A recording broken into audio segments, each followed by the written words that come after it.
panel and former chairman, CII Northeast Council. A very warm welcome to each one of you, and is also seated with the guests present here is Srimati Shalini Thapa, Executive Director, CII Northeast. A warm welcome to each one of you. Before we proceed further, we would like to felicitate our guests on the days, and I would like to request Mr. S.K. Barua to do the honors. A very hearty and warm welcome to you, Honourable Minister for Ports, Shipping and Waterways, Government of India, Sri Sarbananda Sonowal. It is our honour and privilege that you are here with us today.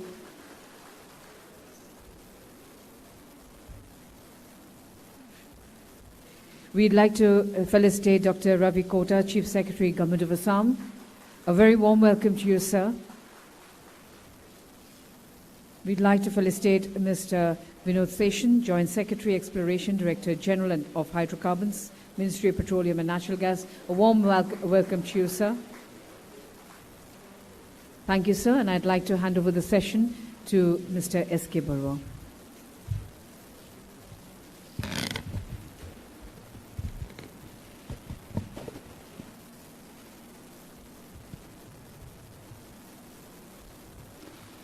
Very good morning once again. Sri Sarbananda Sonowal, Honorable Minister of Ports, Shipping and Waterways, Government of India. We will be joined by Sri Kaushik Rai, Honorable Minister of Mines and Minerals, Government of Assam. He is on his way. Dr. Ravi Kota, IS Chief Secretary, Government of Assam. Mr. Vinod Seshan, IS, Joint Secretary Exploration, Director General of Hydrocarbons, Ministry of Petroleum and Natural Gas, Government of India. Ladies and gentlemen, on behalf of CII and on my personal behalf, I am truly honored to welcome you to the Northeast Oil and Gas Conclave 2025. The theme of this edition, Fueling the Future, Transforming Northeast into a hydrocarbon hub, reflects both opportunities and responsibilities before us. We are honored to have Sri Sarbananda Sonowal, Honorable Minister of Port, Shipping, Waterways, Government of India. Under his leadership, transformative initiatives in inland waterways have taken place throughout the country. New ports, new connectivity and multimodal logistics have come up and strengthened the Northeast integration with national and international trade. We are creating new routes, faster routes, and cost-effective routes. So thank you very much for being here with us. It is also my pleasure to welcome Mr. Sri Kaushik Rai, Honorable Minister of Mines, who will definitely be joining us very soon. Please join me also to welcoming Dr. Ravi Kota, IS Chief Secretary, Government of Assam. Under his leadership, Assam has attracted significant investments, unlocking new opportunities across infrastructure, industry, and energy sectors, creating opportunities for growth and employment. Thank you for being here, sir. Let me also once again welcome Mr. Vinod Seshan, IS Joint Secretary Exploration and Director General of Hydrocarbons, Ministry of Petroleum and Natural Gas. Sir, your leadership in DGH has been instrumental in driving exploration, attracting investments and ensuring sustainable management of India's oil and gas sector. We are delighted to have you with us and look forward to hearing your valuable insights. My special welcome to all the other dignitaries, both on the dais and off the dais. We will be also joined by the Chairman of Petroleum and Natural Gas Regulatory Board, Dr. Anil Jain. We have two members here from Petroleum and Natural Gas. We will be coming on the next session. So thank you very much for being here with us today morning. We know it's a very busy schedule for you, and to spend some time and come all the way from Delhi today morning, thank you very much for being here. It's always a privilege to address a gathering, particularly a gathering like this, the full house gathering, together with leaders from all across the oil and gas industry. This industry has historically been one of the pillars of the Northeast economy alongside tea and agriculture. Today, it continues to play a critical role not only in energy security but also in enabling industrialization and our regional development. Over the past few years, Northeast have made remarkable strides in oil and gas sector. The hydrocarbon vision 2030 has moved in action with expanded exploration and improved access to clean fuels and urban mobility. Enhanced oil recovery technologies are being deployed to maximize output from mature fields, though in the morning first up we heard that none of the fields are mature in Northeast. However, while these achievements are commendable, we also heard about significant challenges towards infrastructure, delays in land acquisition, and other socio-political complexes. As a global energy landscape is shifting towards cleaner fuel and economy transition, the Northeast must align with this transition. Natural gas will play a pivotal role as a transition fuel, and the region's connectivity to the natural gas grid also provides a strong foundation for downstream industries like power, fertilizer, polymers, and user companies like tea, cement, and other MSMEs to flourish. Ladies and gentlemen, the theme of the CI's Northeast Oil and Gas Conclave reflects our collective vision to position the Northeast as a dynamic energy corridor for India and beyond. With abundant reserves, strategic connectivity, and the completion of critical infrastructure, the region is poised to become a hub for exploration, refining, and downstream industries. This transformation is not just about energy security, it's about creating jobs, fostering industrialization, and driving inclusive growth in this region.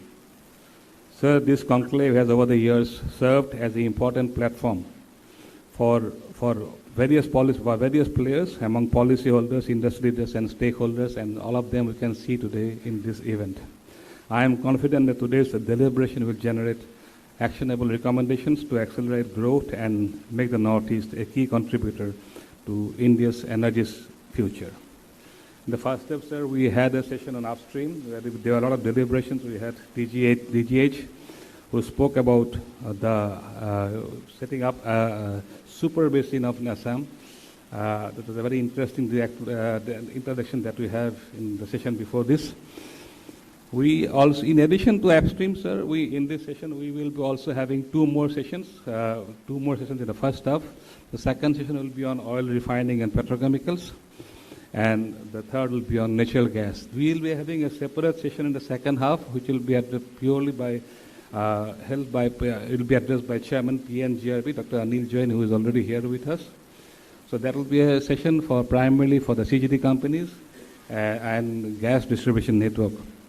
Sir, the major transition, let me just speak in the downstream sector. The two major activities that has happened probably in the last couple of years was the expansion of oil refining capacity in all the refineries, and particularly in Numaligarh going 3 times from 3 million to 9 million.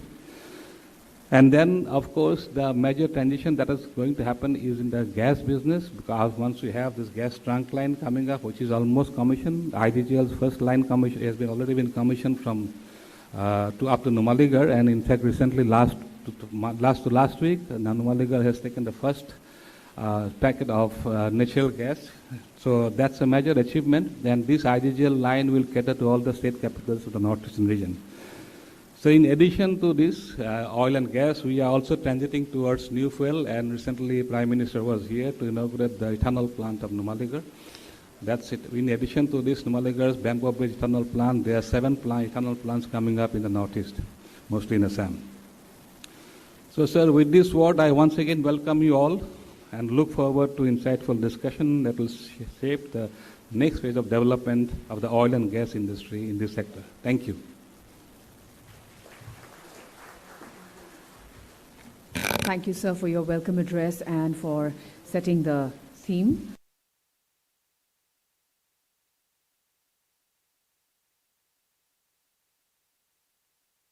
And present his address. Sir.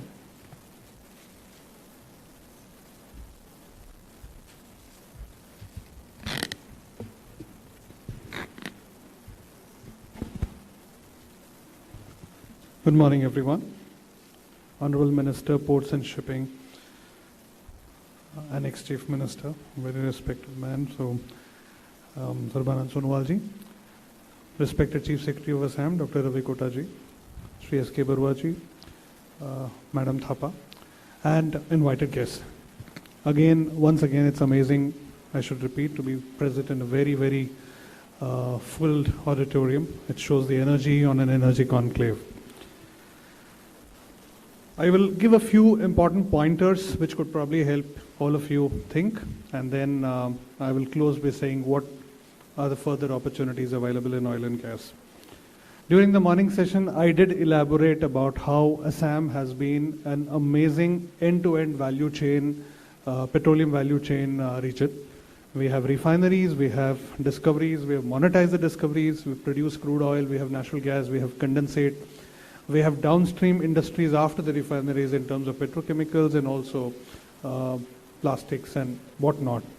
So it is tremendous, and it is no surprise that the Numaligarh refinery project was approved. It's also no surprise that Oil India continues to produce consistently and increasing its production marginally every single year and staying around the 3.5 MMT mark year on year. 90% of Oil India's top line comes from nomination fields. Nomination fields are mature fields, and we also see significant production in ONGC and oil and gas, ONGC for oil as well as gas. Private producers like Vedanta have also made a foray into the region. The Rudra discovery, which was announced in Upper Assam, is a major indicator of the fact that Assam continues to be a very young basin. You heard Dr. Ravi Vasya telling in the morning that there is still a lot of discoveries to be made, and people who say that it's a mature basin and probably we need to try and look for other places are probably wrong. So Assam is still a young basin, and to prove that it is still young basin, DGH has commenced a system called a study of super basins. So we will be commencing that study very soon, where we intend to say how much of production Assam has already done and how much more of reserves the Assam basin and the Northeast basins have. We have two major basins in Northeast, the Assam Shelf and the other Tripura basins. Today, Dr. Abhivasi also spoke about the Shupan Belt. So that's another area which is bordering Assam and Nagaland, which still has significant amount of oil reserves, and a lot of unexplored areas in Tripura. So starting from the commercial discoveries in 1890s and the hydrocarbon reserves, Assam has been a significant producer. We still have prognosticated resources of over 55 billion barrels of oil equivalent, and we have significant amount of gas pending. We do about 1 BCM of production from Tripura and about 4 BCM production from Assam. We can nearly double it.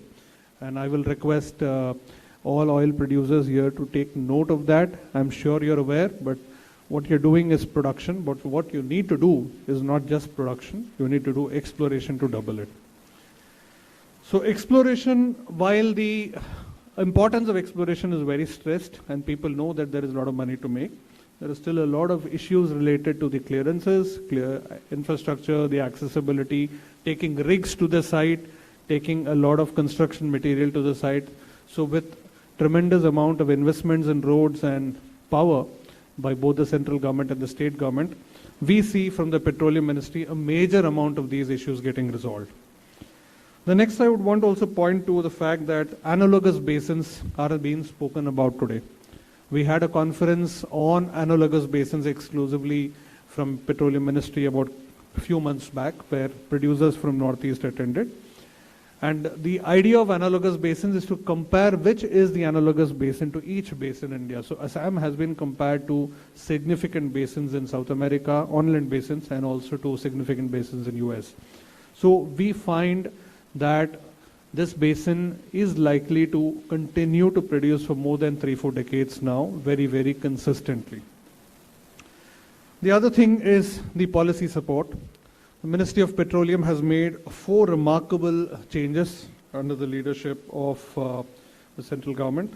The oil fields regulation and development legislation has been a landmark legislation passed by the Parliament of India. The changes made in this legislation has seen never before remarkable changes, right from dispute resolution, focusing exclusively on ease of doing business, dispute resolution. How do we do it easily? How do we do mediation? How do we do stability of lease, stability, fiscal stabilities and lease stability? Talking about a single lease regime, because earlier if you did oil and you found gas, you need to take separate permission.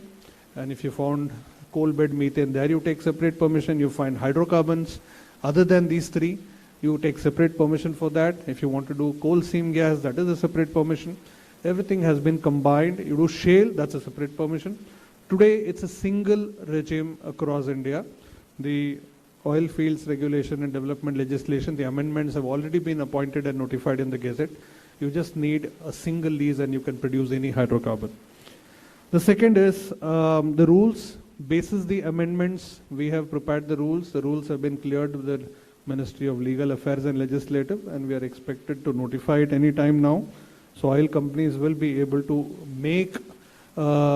take benefit of the amendments in the legislation using the rules. The third will be updating the contracts. The contracts are being massively amended. It's a milestone shift. Earlier we had production sharing contracts, and we've been running on production sharing contracts for 30 long issues, and we are plagued with arbitration, cost recoveries and accounting manipulation issues.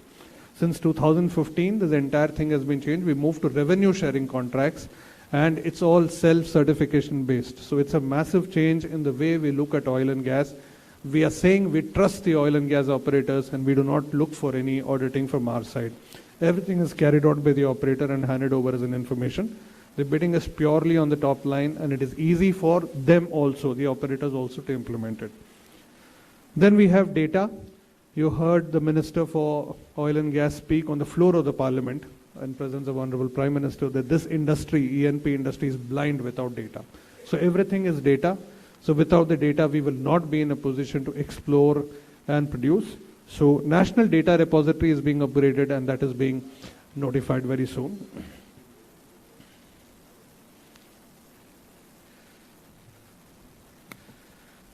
So I continue. Respected sir from Honorable Government of Assam, Honorable Minister Mines and Minerals.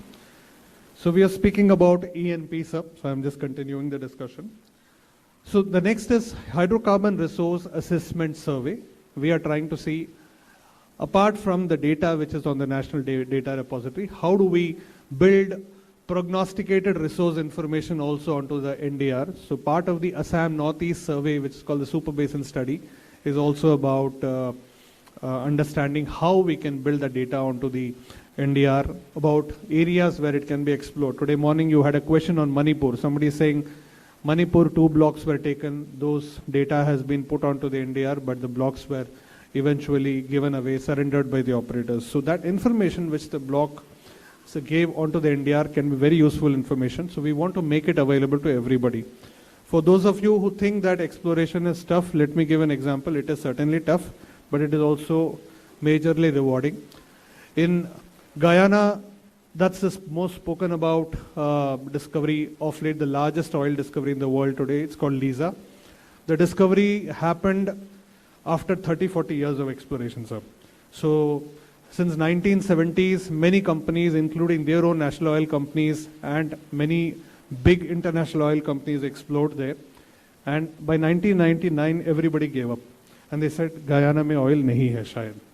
99, the government makes major resolutions, massive amendments to their parent legislation on oil fields, just like we have done this year, sir. And they went to ExxonMobil and said, why don't you come and explore? Exxon started drilling wells again. So Exxon took another 17 years. And in 2015, Exxon board took a final decision not to go forward. So that's when, for some reason, a great geologist from the local place said, let's drill one more well and try. By then they had done the 47th well. So this 48th well was the massive and the world's largest oil discovery offshore of Guyana. So why I'm telling this is, post the oil fields regulation and development legislation amendments, we have had so much of traction that BP, British Petroleum, has partnered with ONGC to increase production from Mumbai High.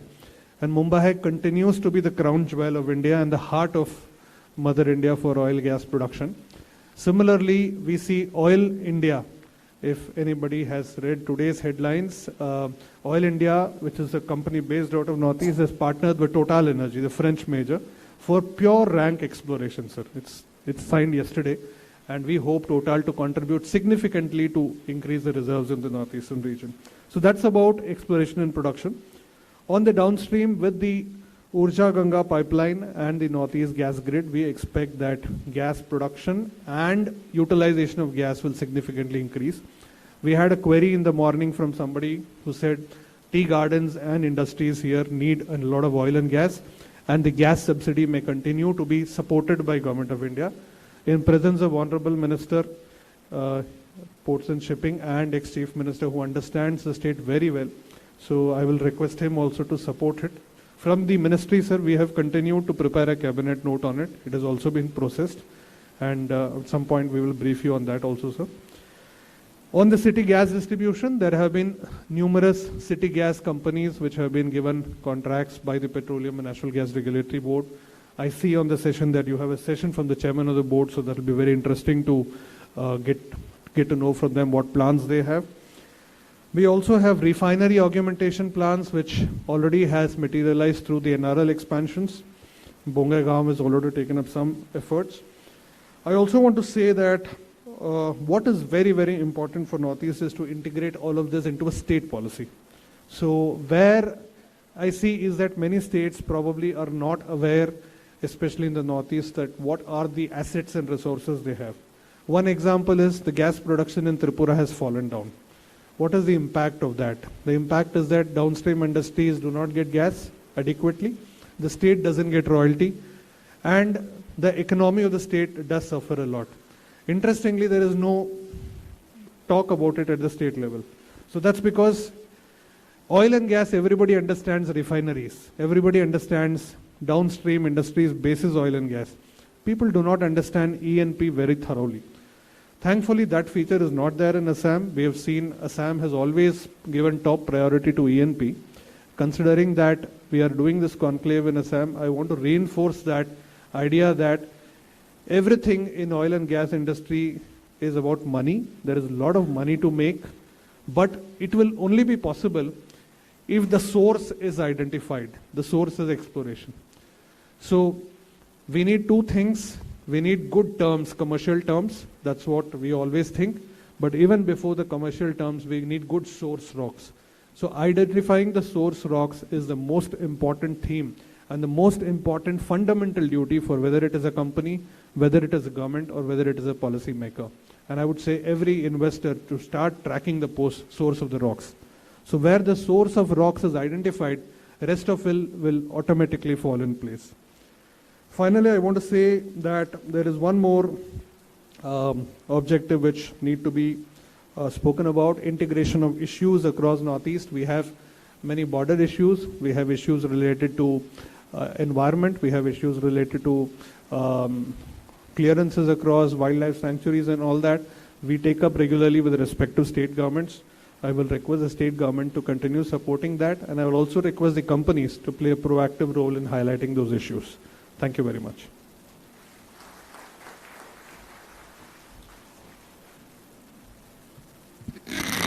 Thank you, sir. Ladies and gentlemen, before we move forward, as you can see, we have the gracious presence of the Honourable Minister for Mines and Minerals, Government of Assam, Sri Kaushik Rai. May I request you, Mr. S.K. Barua, to kindly do the honours of felicitating Sri Kaushik Rai. A very warm welcome to you, sir, that you've joined us despite your busy schedule. Thank you, sir. Ladies and gentlemen, I will now request the Chief Secretary to the Government of Assam, Dr. Ravi Kota, to give his address. Sir.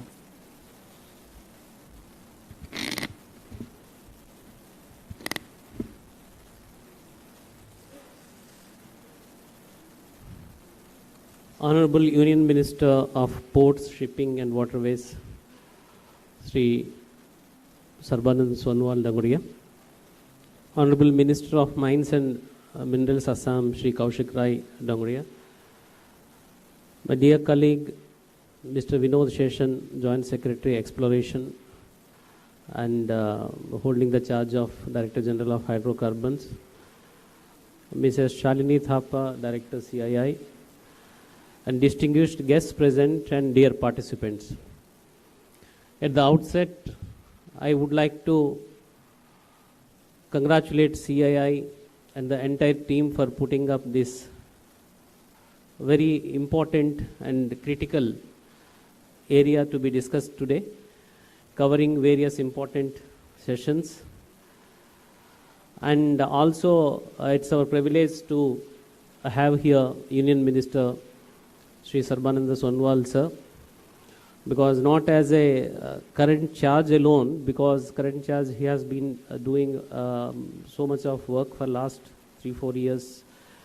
One can see that change happening. I hail from coastal area in Andhra Pradesh, so I know how much impact the ports are creating across the country. And also from the place he hails from, Dibrugarh and that particular part.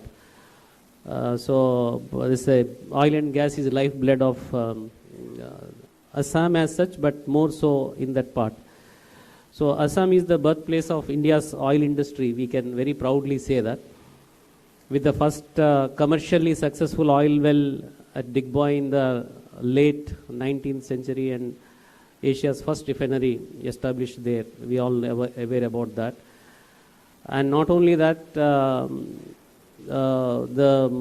India's oil and gas story is incomplete without Assam being there, and maybe over a period of time the entire northeastern region. Assam being the third largest crude oil producing state.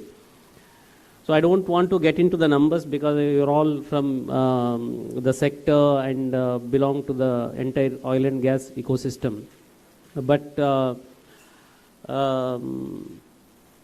when we talk about Assam, because I came to the state in 1993, I also worked in Upper Assam in the districts.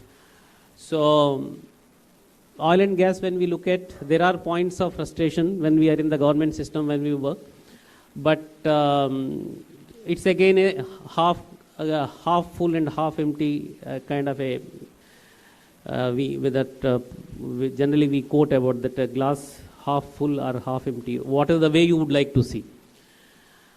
So when we say half empty, because our ambitions and our plans, our roadmap ahead, and when the country is so hungry and we are importing and so much of valuable foreign exchange we are spending, when we have the potential. So the way we have to run at a speed of perhaps 500 km per hour, we were not able to do that. So understand that kind of situation, and therefore it is half empty. But also for a moment you step back. Today morning I was thinking that before coming for this.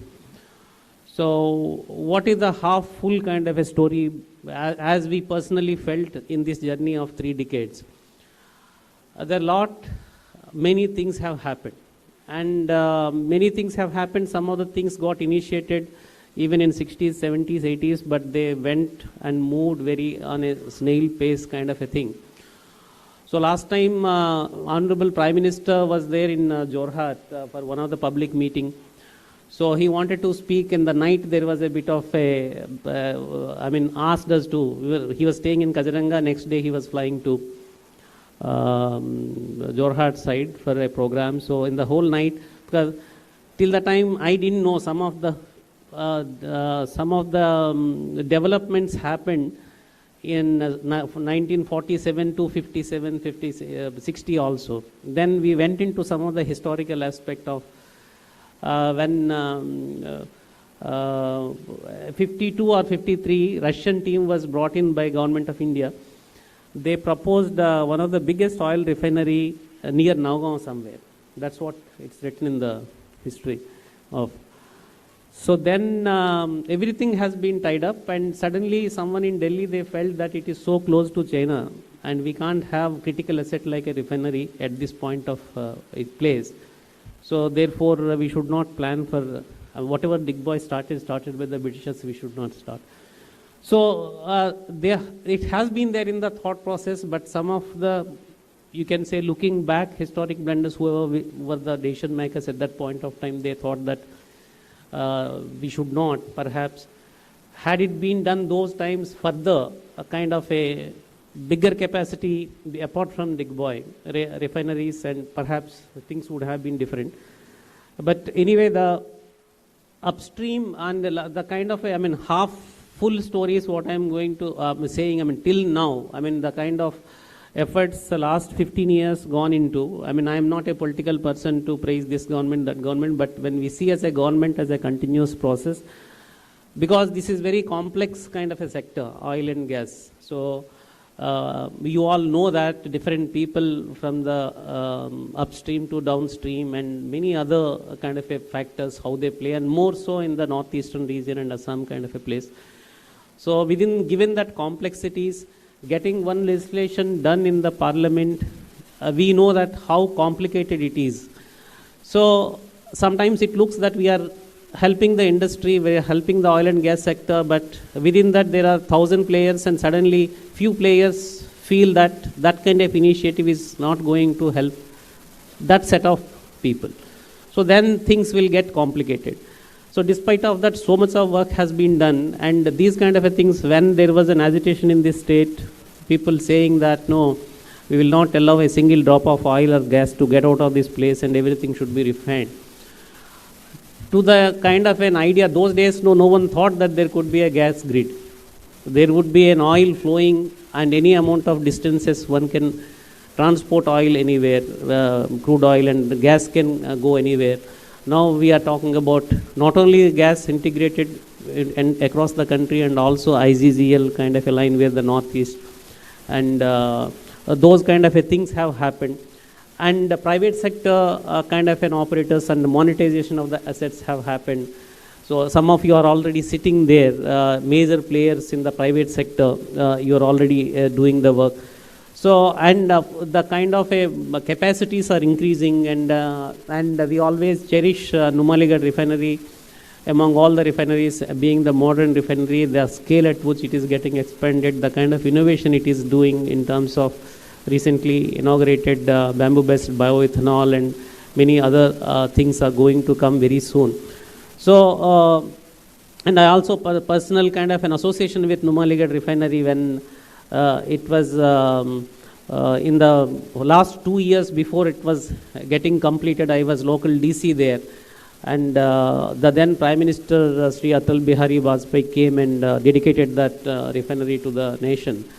And we saw that the 2 years when the refinery was, we can see the kind of aspirations of the people, because people see that it's a long felt need.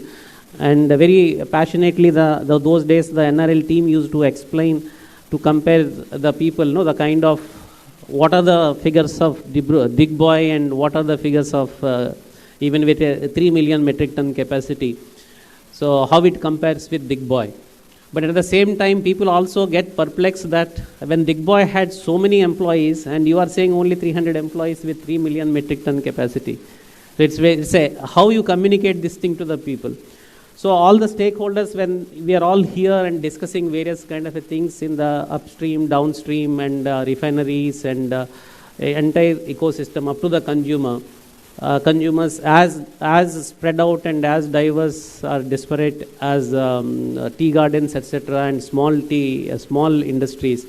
Now more and more technology is coming, but at the end of the day, I think we see in the government, because it's a sustainable way of doing the thing, is that all the stakeholders are important, but we should not forget two important stakeholders. Without that, nothing will happen. One is the people who are there in those villages and surrounding places, and also the nature, where that the kind of a complexities we have, the kind of a biosphere reserves and kind of a ecological sensitivities. And now these are the places perhaps we need to have kind of a new technologies, how to drill and how to explore and how to do minimalistic kind of intervention with the nature. And maybe perhaps the kind of examples Vinod Sheshan mentioned about in the analogous kind of a basins, wherever they are there in South Africa and USA, etc., what kind of a technology being used, how we are going to do it, is something perhaps it is very important. And so is in this case, Vinod also mentioned about ENP as a sector. Even some other states are not very sensitive that this is something very important. Now that is a challenge. When the state government level, if they don't own up E&P, and how you will expect, or how you will, that's the challenge, how you will get the involvement of the local people on the ground.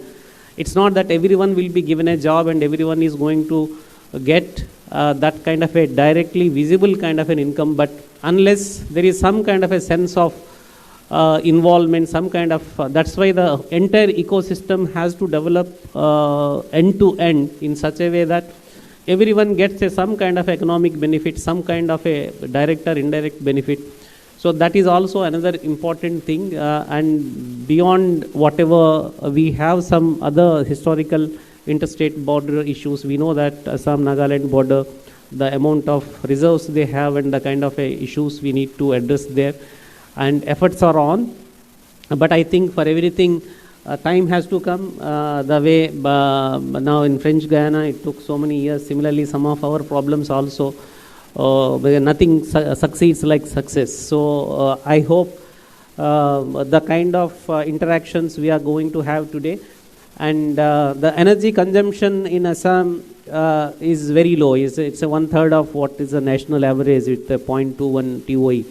But the kind of efforts have been done in this state for last 10 years or so, and the kind of industries are coming. As a small example, I mean, it's even I never realized that some of the things like semiconductor plant. Semiconductor plant is a small thing, but still it is linked to oil and gas. Why I'm saying now 48 million chips capacity, 27,000 crore investment. It's a green project. We will give them green energy for requirement of this Jagi Road TSAT plant. But as a fallback option, we need to keep enough oil reserves. Even for a minute, this plant cannot be closed because of any kind of there are 3-4 layers of fallback options. And as a last option is again oil. We have to keep the oil enough stocks there, at least 2 to 4 hours the plant has to run. So that is the dependency on oil and gas sector. Wherever the economy goes, ultimately there is somewhere things are linked to it, and therefore such a critical sector, and we are it's our fortune of Assam, and it's a nature's bounty, and the amount of oil and gas is available there here. So I hope on a sustainable basis, on a most modern scientific, perhaps nowhere in the world has done, no country has done that kind of initiatives and technology. Perhaps there is a requirement to do in our parts of the countries. So therefore, I hope these sessions will come out with some kind of an idea, some kind of a guidance, and help all the ecosystem players to think together as one column, one unit, and take the oil and gas sector to the next level. I wish you all very best. And also again thank our Honorable Minister Sarbananda Sonowal sir, and also Honorable Minister Mines and Minerals Sri Kaushik Rai sir to make it convenient to be available for today's program. Thank you everyone.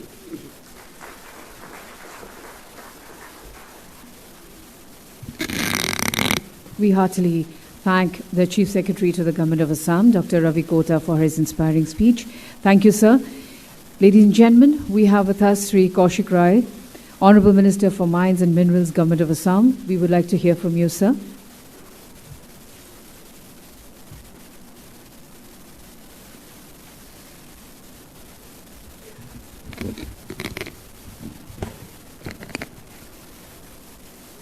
Namaskar.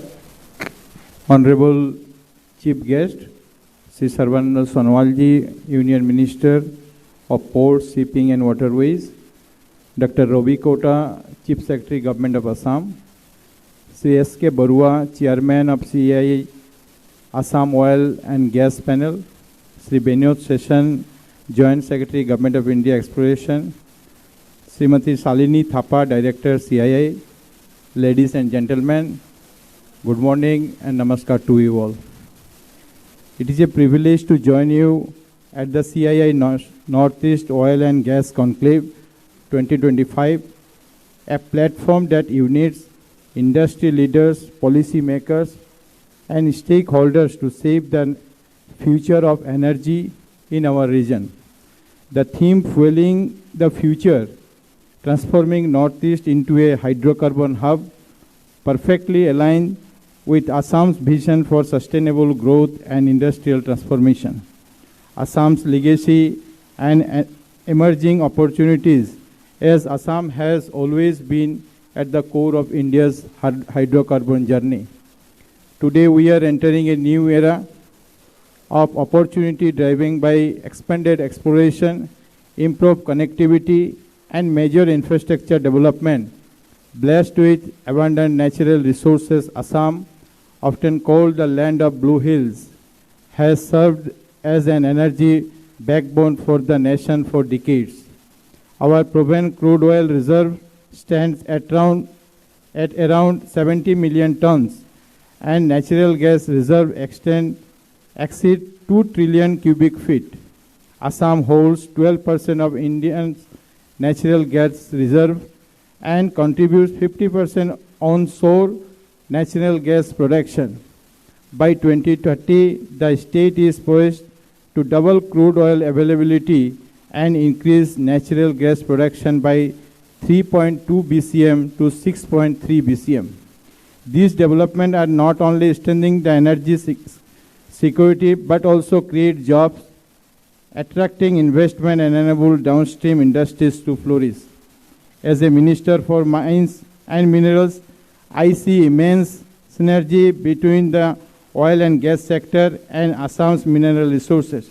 Together, they can power industrialization, support manufacturing, and accelerate economic growth across the Northeast. As a policy support and investors' confidence, Government of Assam, under the leadership of Dr. Himanta Biswa Sarma, Honorable Chief Minister Assam, has prioritized the exploration and production of hydrocarbons, though progressive policy support facilitating investment and ensuring responsibility resource management. But our vision goes beyond hydrocarbons. The exploration landscape is dominated by both public sector undertaking and private players. ONGC and Oil India Limited have jointly signed agreements for 3 exploration blocks under OALP bid, around 9 including ASONHP 2022 in the Assam Shale Basin. In the around, Oil India secures 9 blocks totaling over 51,000 square kilometers, while ONGC owns 15 blocks across various basins. ONGC has committed over 13,000 crores, more than 220 wells across the Assam over 5 years. Cranes Oil Gas Vedanta Group has emerged as a significant private sector player, announcing an unprecedented rupees 50,000 crores investment in Assam oil and gas sector over next 3-4 years, as declared in Advantage Assam 2.0. The company holds 7,650 square kilometers of acreage in the Arakan Basin with 15 exploration blocks and has already commenced production from Hazarigaon field, the first DSF block in Northeast. In the landmark development under the dynamic leadership of Honorable Chief Minister Dr. Himanta Biswa Sarma ji, the Assam became the first state government to directly participate in oil production through 10% stake in Namrup Borhat 1 and well discovery via Assam Hydrocarbon and Energy Company Limited. The hydrocarbon discovery in Dibrugarh district marks a strategic shift from the passive royalty collection to active revenue participation.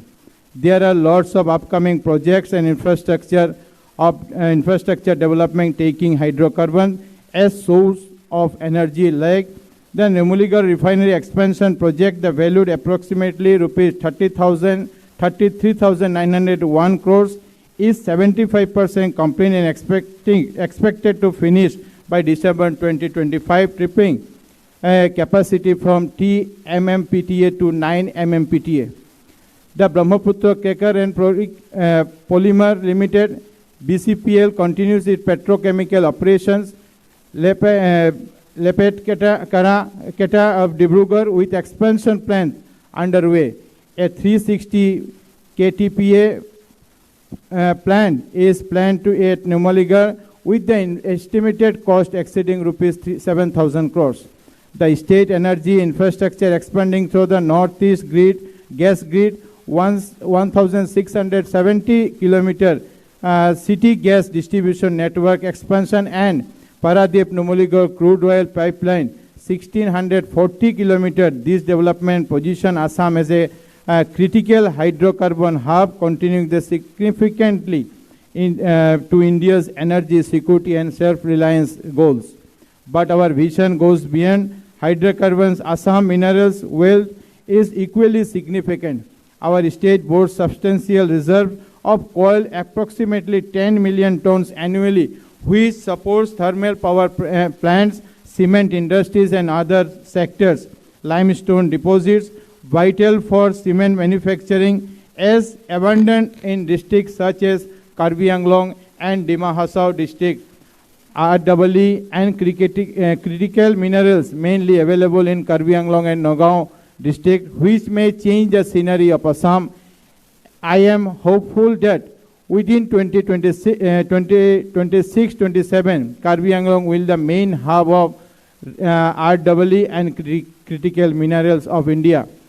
Our mineral potential complement the hydrocarbon sector, enabling the holistic industrial development. Assam has emerged as one of the top performing Category B states of State Mining Readiness Index, SMRI, and corresponding state ranking, reflecting its strong commitment to mining reforms and sustainable resource management. This achievement underscores Assam's proactive approach to attracting investment and driving industrial growth in the region. The government is committed to inclusive growth as well as facilitating investment, ensuring ease of doing business, and promoting responsible resource management. We are also focused on ensuring that the benefit on this transformation reach every corner of our state. We aim to create an ecosystem where industry and community go together. While we celebrate this achievement, we must also prepare for future. The global energy landscape is shifting towards cleaner fuels and sustainability. Assam is ready to embrace this transition through initiative in green hydrogens, biofuels, renewable energy, while continuing to leverage the hydrocarbons as a celestial of growth. I congratulate CII for creating this platform for dialogue and collaboration. Let us work together to unlock the fuel potential of the region and make it a true energy and industrial hub in India. Thank you, CII. Thank you all. Bharat Mata Ki Jai.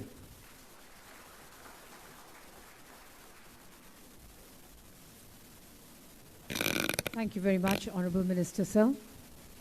Ladies and gentlemen, the moment that all of us have been waiting for, to listen to the Honorable Minister of Ports, Shipping and Waterways, Government of India, Sri Sarbananda Sonowal. May I request you, sir, to kindly address the august gathering here.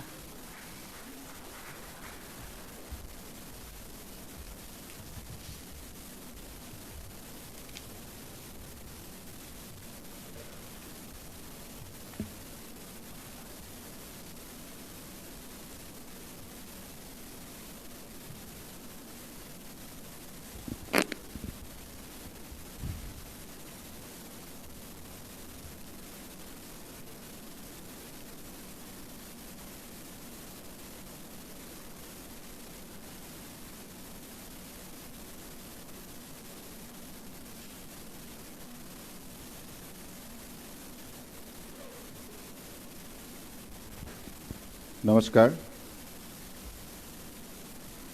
Northeast Oil and Gas Conclave 2025. This is being organized by CII the Confederation of Indian Industry.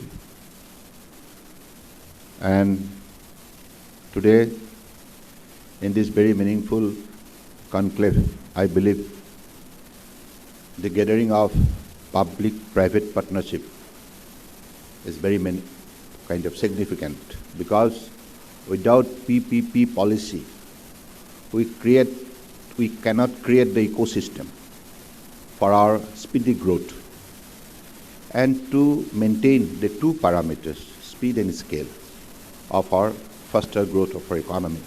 So I believe this assembly will definitely going to create some of the meaningful ideas for the future course of action. And today we have the presence of Kaushik Roy, Honorable Minister for Mines and Mineral, Government of Assam, and Dr. Ravi Kota, respected Chief Secretary, Government of Assam, Sri Binod Seshan, respected Joint Secretary, Exploration, DJ Hydrocarbon, Ministry of Petroleum and Natural Gas, Government of India, and the Chief Organizer, S.K. Barua, the Chairman, CII, Assam, Oil and Gas, and respected ladies and gentlemen. Today I have a written submission. I think all of you please bear with me. It is a little bit long. I have to elaborate about the initiative undertaken for the transformative initiative in the last 11 years under the dynamic leadership of our Honorable Prime Minister Narendra Modi ji at the Northeast India. As you all know, Honorable Prime Minister is always saying, without transportation there cannot be transformation. That is why whatever you have your production within the Northeast in the hydrocarbon sector, it needs to be transported. And we'll have to also keep in our mind that it should be cost effective. The cost of the transportation should be cost effective. Not in the double digit, but we'll have to bring down to the single digit. That's been announced through the National Logistic Policy. So these are the principles we'll have to all the time stick to observe and follow. And I believe with that principle in mind, we are all gathering here today, and both the sector, public and private, in the spirit of collaboration and cooperation, and we'll have to create that chemistry of holistic working relationship so that we could contribute immensely for the growth of the nation. Atmanirbhar Bharat by 2047, one of the leading developed nation in the world. These are the two specific targets given by Honorable Prime Minister through Amrit Kal vision. So keeping in our mind, everyone will have to contribute from that point of view. So I believe you are here to create that kind of important ideas so that Northeast, as projected by Honorable Prime Minister, that in the entire Southeast Asia, it should be the most attractive destination for investment, for tourism, for many more. Any का मतलब Northeast नहीं, new engine for India's growth. And उन्होंने कहा ये अष्टलक्ष्मी है, यानी कि देश का खजाना यहाँ भरा हुआ है, ये मान के चलिए. और इसी खजाना को आविष्कार करने के लिए आप लोगों ने एकत्रित हुई है, और इस कॉन्क्लेव का ही लक्ष्य है. Don't you agree with me? You should respond. So, but anyway, I am honored to be invited to the Northeast Oil and Gas Conclave 2025. This is a small written speech. Please bear with me. मैं पढ़ने में ठीक नहीं हूँ, like anyway, there are some factual, kind of achievement which needs to be percolated to the ground through respected dignitaries present here. I thank the Confederation of Indian Industry for giving me this opportunity to share my thought on the strategic importance of oil and gas and how waterways can support. I'm a minister. So from this department, ministry, so I have a role to play, can support on the transformative initiative in the Northeast. As someone who hails from the oil-rich belt of Assam, I take immense pride in highlighting the economic significance of oil and gas for Assam and the entire Northeast. Our region, abundant hydrocarbon reserve spread across Assam, Arunachal Pradesh, Tripura, and Nagaland are not just resources. They are lifeline that can drive industrial growth, create jobs, and strengthen India's energy security. By harnessing these reserves responsibly and sustainably, we can meet local energy needs, accelerate industrialization, and transform the Northeast into a key energy hub. Developing oil and gas infrastructure will unlock vital economic corridors, improve regional connectivity, and usher in a new era of prosperity, ensuring that our region contributes meaningfully to India's progress and becomes an example of sustainable growth. To support this vision, my ministry has launched an ambitious infrastructure drive in the entire Northeast, signaling a strategic shift towards sustainable and multimodal connectivity.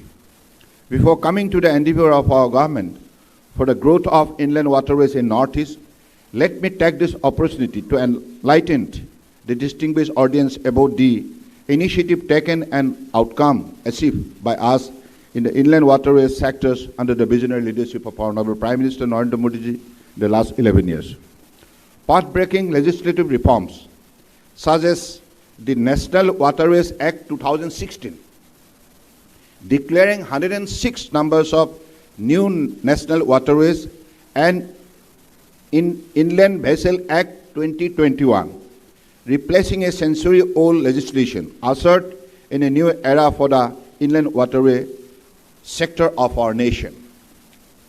We now have 111 national waterways having length of 20,187 kilometers spread across 23 states and 4 union territories. Currently, 32 national waterways are operational for shipping and navigation purposes. The number of operational national waterways by 2027 will be 76. IWAI has endeavored to develop National Waterways 1 passing through the state of Uttar Pradesh, Bihar, Jharkhand, and West Bengal as a reliable cargo logistic route under rupees 5,061.15 crore Jal Marg Vikas project. IWAI is implementing the Art Ganga program with the objective of sustainable development, which focuses on economic activities in and around the hinterland of River Ganga by providing opportunity to local riverine community. Incentive schemes like Jal Bahak, which incentivizes waterways for cargo transport and unlock trade potential across national waterways 1, 2, and 16, that is Barak, have been launched. Civil services of cargo vessels have also been started on National Waterways 1 and 2. As a result of this transformational initiative taken by our government over the last 11 years, the IWT sector experienced an unprecedented surge in terms of trade and transport in the past decades. There has been a phenomenal 767% increase in numbers of operational national waterways, 635% increase in volumes of cargo handles on national waterways, a rise of 62% in multimodal terminals, with a 233% increase in investment in national waterways. Cargo movement on national waterways achieved all-time high of 146 million metric ton last year. So that is the massive growth, when it was only limited to 18 million metric ton in 2014. But look at the transformative measures, how it has brought the distinctive result and helped the national economy to grow faster.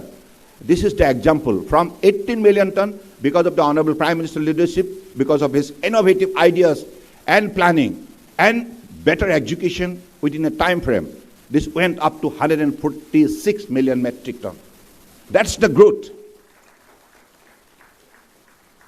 Inland waterways also hold significant promise for the tourism sector, offering opportunity for leisurely exploration and cruises.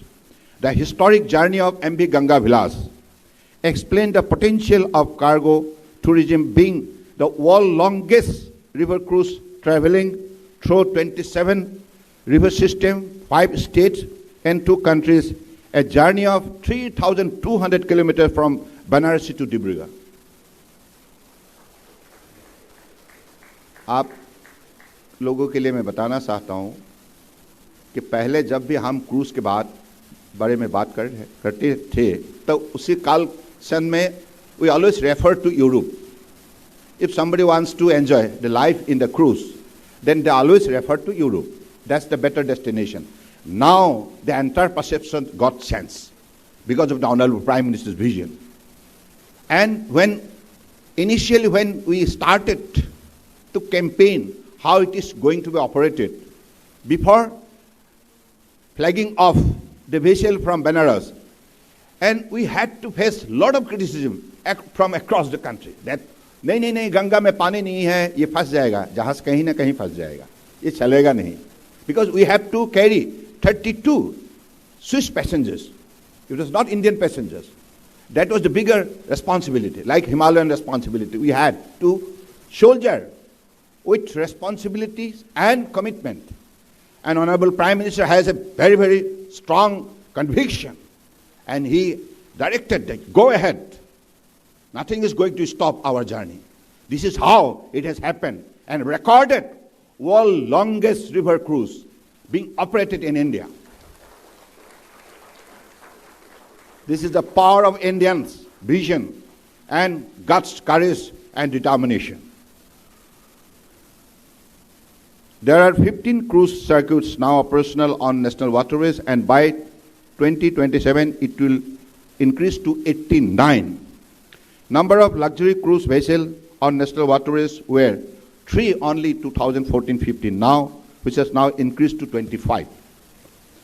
IWT sector has been in the forefront of creating an eco-friendly and sustainable transport mode and contribute to the nation's target of achieving net zero emission by 2070. Recently, during the India Maritime Week 2025 held at Mumbai, IWAI signed MOUs worth of rupees 40,000 crores to further enhance IWT adoption across the country. Major investment have been attracted for development of urban water transport system, operationalization of National Waterways 5, development and induction of new cruise vessel for river cruise, development of ship repair facilities, etc. Coming to Northeast, government has undertaken project worth of rupees 1,000 crores for this region in the last 2 years, for which project of rupees 300 crores are already completed. Rest are slated for completion this year. This effort aims to boost cargo and passenger movement and connectivity and promote economic growth in the Northeast. Permanent cargo terminals have been developed at Pandu, Jugighupa, Dhubri and Bogibil. 2 more terminals have been upgraded on National Waterways 16 at Karimganj and Badapur. All these terminals are connected to Bangladesh and other parts of India through Haldia and Kolkata. The terminals at Pandu and Jugighupa, Dhubri are also providing connectivity to the Bhutan's exim cargo to Bangladesh and other countries, all BIMSTEC family country, that is Myanmar, Thailand, Sri Lanka, etc., etc. The state-of-the-art ship repair facility, first of its kind in Northeast, being built at the cost of rupees 239 crores, is expected to be completed by March 2026. For the first time, we are developing ship repair facility in Brahmaputra itself. Because earlier, the cruise operator or any other like cargo, like vessel or passenger vessel, they had to be transported to Kolkata for repair, and they had to wait for 2-3 months to get it repaired and bring back to the operational stage. But that time will be saved now. And that is the reason Honorable Prime Minister has directed, do it within the Northeast, so that like this particular, river cruise, river cargo, and river passengers can be well transported within a time frame, and all kind of facilities should be provided to the people of Northeast.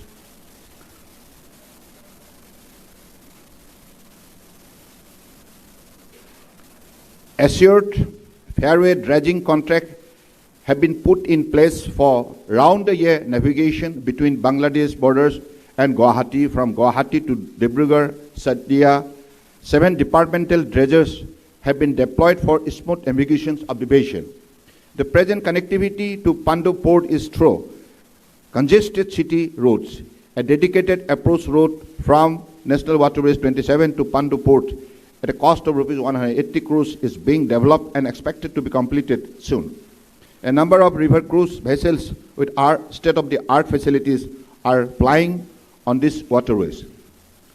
To encourage the movement of these vessels, 4 tourist days at permanent places like Guijan, Nimati, Biswanath Ghat, and Silghat at a cost of 299 crores are planned to be developed during next 2 years. India's first modern river ferry terminal was recently inaugurated at Guwahati. A modern river cruise terminal will also be built in Guwahati. A maritime skill development center is also functioning at Guwahati in a hired building. 550 students have already been trained in this particular institute in the past 2 years. This facility shall be shifted to a new building which will be developed at Fancy Bazaar, Guwahati. For training of young generation, a regional center of excellence shall be developed at Dibrugarh for training of around 5,000 students with all state-of-the-art amenities like academic building, hospital, swimming pool, simulators, etc. at the cost of rupees 188 crores. Lighthouses are planned to be developed at Bogibeel, Biswanath Ghat, Silghat, and Pandu through Director General of Lighthouses and Lightship, which will boost the tourism on National Waterways 2 and for navigational aids. Land has already been acquired on these places and soil investigation have been started. The constructed will start soon. Feasibility study for urban water transport system at Guwahati, Tezpur, and Dibrugarh are being done. In Assam, 12 passengers cruise vessels under Central Sector Scheme are to be procured. Order for 2 have already been placed, and order for remaining 10 shall be placed shortly. In Mizoram, Nagaland, and Tripura, also various waterways projects are being planned. Our projects are all aimed at reducing logistic costs, boosting trade, and aligning with active policy objective while promoting green transport and employment. The result of this initiative speaks for themselves.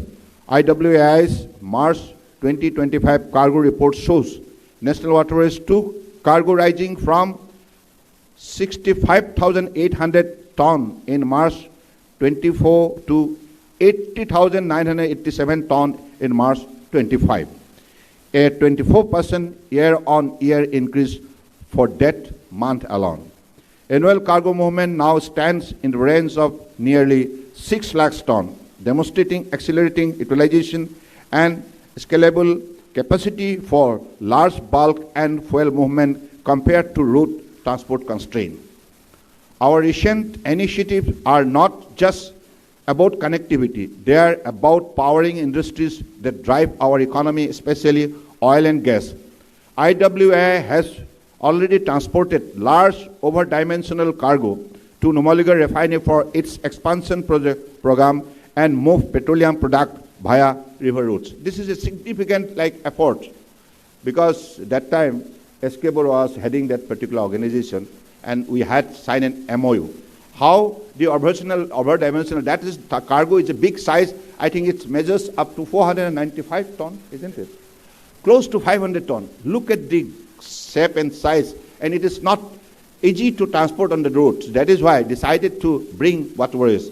So, to bring this particular cargo from Brahmaputra to Numaligarh side, we had to dress Dhansri River, and how it made possible later on.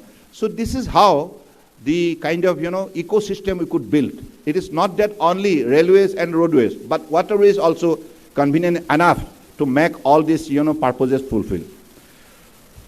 The new jetties at Silghat and Guijans are strategically located near refinery and exploration hub, ensuring efficient supply chain.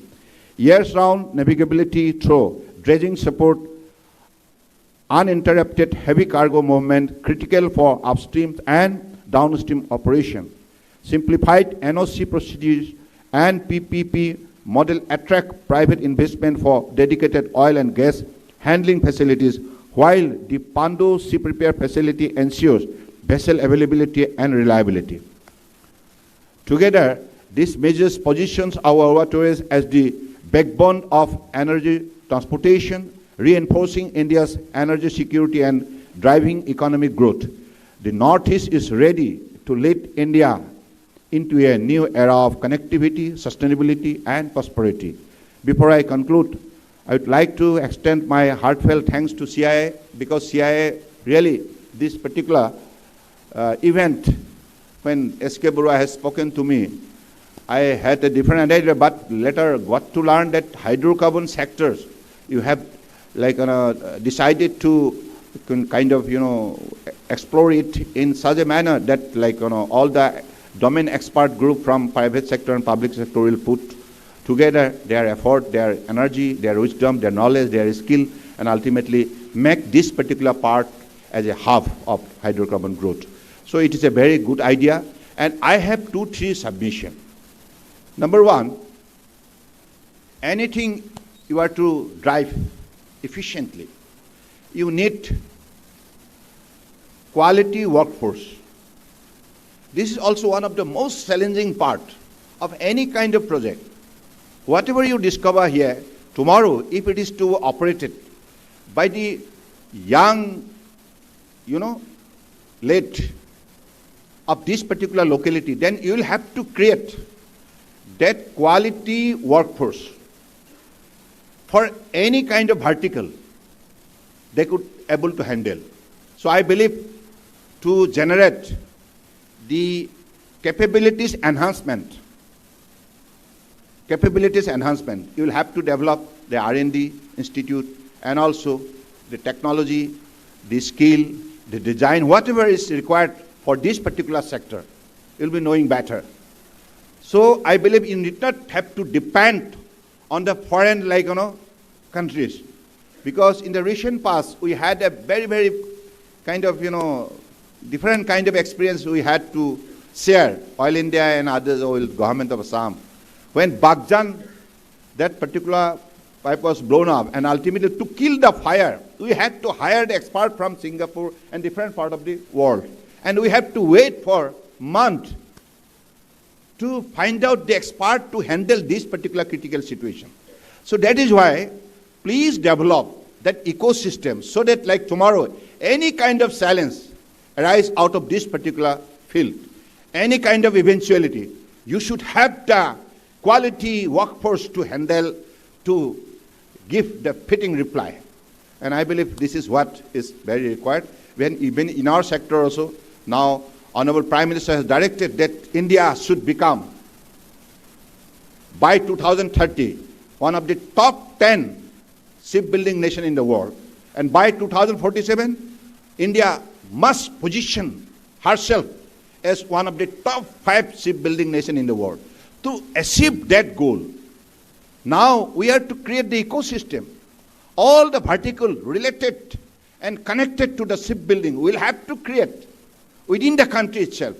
So that is why in your sector also, I believe you have enough idea, knowledge and wisdom to create that kind of, ecosystem here in Northeast. because Northeast needs your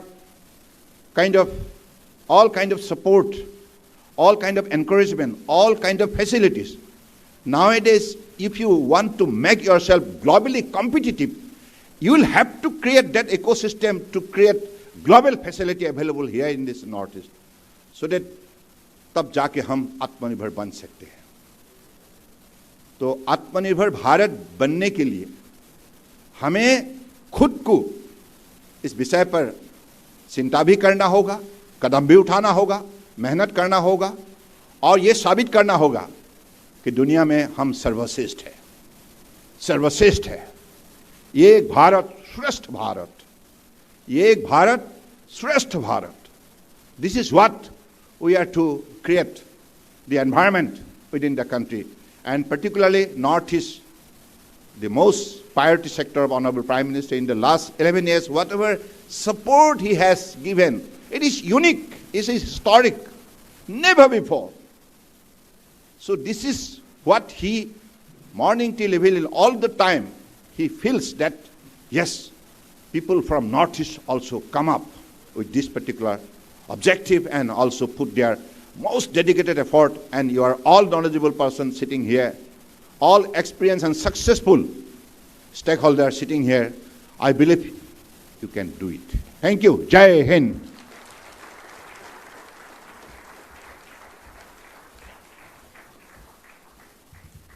We'd like to heartily thank our chief guest, the Honourable Minister of Ports, Shipping and Waterworks, Government of India, Sri Sarbananda Sonowal, for his invaluable address. Thank you, sir.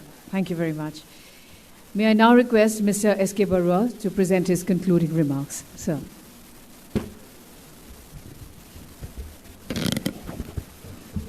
Ladies and gentlemen, on behalf of CII and on my personal behalf, I extend our deepest gratitude to our chief guest, Sri Sarbananda Sonowal, Honorable Minister of Ports, Shipping and Waterways, Government of India, for gracing this occasion and sharing the vision of strengthening connectivity and logistics in Northeast.